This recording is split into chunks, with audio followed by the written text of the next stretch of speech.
Shalom, salam jumpa kembali kita di hari ini.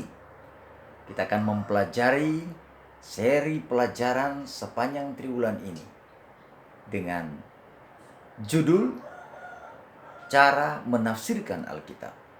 Dan sepanjang minggu ini kita sedang memasuki satu topik yang penting, yaitu asal mula dan sifat Alkitab itu. Dan hari kemarin kita telah belajar tentang wahyu ilahi atas Alkitab. Dan hari ini kita akan belajar mengenai proses dari inspirasi itu. Sebelum kita belajar, kita akan tunduk kepala dan kita berdoa. Mari berdoa. Bapa di surga, kami rindu untuk mengerti pelajaran hari ini, tapi kami membutuhkan Roh Kudus-Mu untuk menerangi pikiran kami sehingga kami dibawa dalam pengertian sesuai dengan keinginan Tuhan. Adalah doa kami persembahkan doa ini hanya di dalam nama Tuhan Yesus, nama yang indah, Tuhan dan Juru Selamat kami. Amin. Baik saudara-saudara, sebelum kita belajar pelajaran hari ini tentang proses dari inspirasi, kemarin saya sempat menyebutkan bahwa Alkitab ini tidak ditulis oleh manusia. Sesungguhnya saya tidak bermaksud seperti itu. Yang saya maksudkan adalah penulisan ini sebenarnya ditulis oleh Allah, tapi menggunakan manusia dalam proses penulisan itu. Nah, itulah yang akan kita pelajari hari ini, soal proses dari inspirasi itu. Nah, proses inspirasi yang dimaksud di bagian ini adalah bahwa Allah menggunakan media-media agar pewahyuan atau wahyu ilahi itu, pekabaran ilahi itu akan tersampaikan maksudnya. Jadi, apa media yang dia gunakan? Yang pertama adalah media manusia. Jadi, pelajaran yang lalu saya sampaikan bahwa manusia yang saya maksudkan itu, atau yang dimaksudkan oleh pelajaran ini, atau firman Tuhan, adalah nabi. Nah, itu. Jadi, manusia yang dalam hal ini yang digunakan sebagai media atau mediator untuk menyampaikan pekabaran Tuhan adalah manusia atau nabi itu. Oke. Nah, inilah proses inspirasi itu. Yang kedua, media yang digunakan dalam proses inspirasi ini adalah media bahasa. Nah, kedua hal ini, manusia dan bahasa ini, tujuan dari Allah menggunakan media ini adalah untuk menyampaikan pekabarannya agar manusia mengerti apa yang dimaksudkan oleh Tuhan.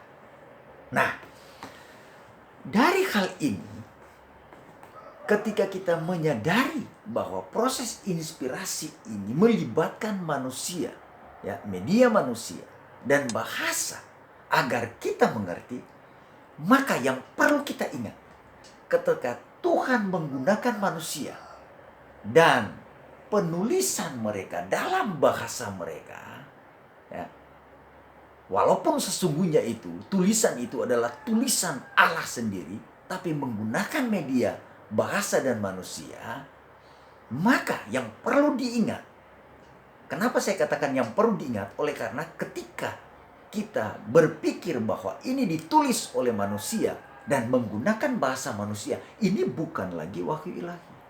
Nah, ini yang perlu diingat.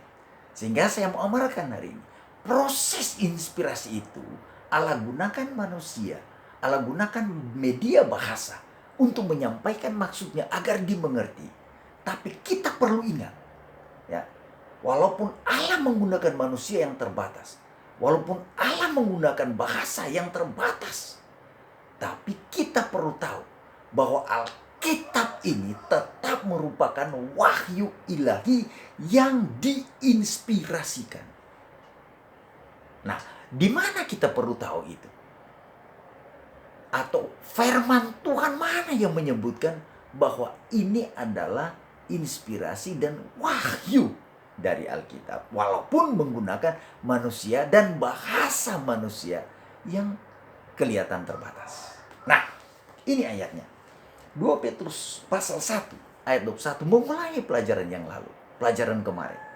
Dan 2 Timotius 3 ayat 16 serta Ulangan pasal 18 ayat 18 menyebutkan bahwa ini, walaupun itu menggunakan media bahasa dan manusia menyampaikan maksud Tuhan, tetapi ayat-ayat ini menyatakan dan menerangkan bahwa sesungguhnya semua atau seluruh isi Alkitab adalah inspirasi dari Allah. Nah, ini yang perlu diketahui. Ya, walaupun prosesnya melibatkan manusia dan bahasa manusia yang terbatas, kita perlu tahu bahwa seluruh Alkitab ini diinspirasikan oleh Allah. Nah, ini yang perlu kita ingat, bahwa Alkitab ini diinspirasikan oleh Allah. Nah, yang kedua yang perlu saudara-saudara dan saya ingat bahwa tidak semua yang ada dalam Alkitab yang dinyatakan secara langsung atau secara supra alamiah. Dengan kata lain, bahwa tidak semua dalam Alkitab ini karena itu diinspirasikan, diwahyukan oleh Tuhan kepada manusia yang kita sebut sebagai nabi. Ini menerangkan bahwa tidak semua Tuhan lakukan itu dalam cara yang namanya secara langsung dan secara supra alami. Kenapa? Ada alasan. Kalau saudara membaca Yosua pasal 10 ayat 13 dan Lukas pasal 1 ayat 1 sampai 3, Allah juga menggunakan manusia, lalu membahasakan itu dalam bahasa mereka melalui dokumen-dokumen atau hal-hal yang Tuhan inginkan mereka tahu, lalu itu dituliskan melalui penulisan mereka dan dibukukan, dan itulah yang disebut Alkitab. Jadi sekali lagi perlu diingat, dalam proses inspirasi ini menggunakan manusia dan media bahasa itu dalam hal-hal yang terbatas, tapi bukan menghilangkan nilai hakikinya bahwa firman Tuhan ini seluruhnya diilhamkan, diwahyukan oleh Tuhan. Dan dalam proses pewahyuan itu, dalam proses inspirasi ini, pelajaran hari ini menyampaikan bahwa tidak semua yang supra alami, ya, tidak semua yang disampaikan secara langsung oleh Allah, tetapi melalui dokumen-dokumen dan tulisan-tulisan, perbandingan-perbandingan dan tulisan-tulisan suci, dan akhirnya dapat idenya ditulis oleh nabi dalam bahasa mereka. Ini perlu diingat, oleh karena kalau kita merasa bahwa itu semuanya melalui proses supra alami dan secara langsung, maka ada hal-hal yang ditulis melalui perbandingan-perbandingan di zaman para nabi pada waktu itu, kita tidak akan percaya. Sehingga kalau kita mengerti hal ini, maka sesungguhnya semua hal yang di dalam firman Tuhan, baik disampaikan secara langsung dan supra alami ataupun tidak, melalui perbandingan-perbandingan, tulisan-tulisan di zaman itu dan ditulis oleh nabi, kita akan percaya bahwa seluruhnya, ya, seluruh Alkitab ini adalah wahyu ilahi. Sampai di sana pelajaran kita.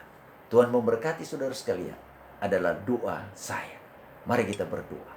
Bapa di surga, pelajaran ini terlalu sederhana dalam apa yang hamba-Mu sampaikan. Tapi kami yakin Roh Kudus-Mu akan menerangi semua yang mendengarkan, sehingga mereka diberkati dan dibukakan pikiran mereka. Dan akhirnya kami semua yang mendengar benar-benar menyadari bahwa semua tulisan dalam firman ini adalah diilhamkan oleh Tuhan, diwahyukan dalam proses inspirasi ini. Inilah doa kami. Kami persembahkan doa ini hanya di dalam nama Tuhan Yesus, nama yang indah, Tuhan dan Juru Selamat kami. Kami sudah berdoa. Amin. Terima kasih saudara-saudara. Salam jumpa esok hari. Amin.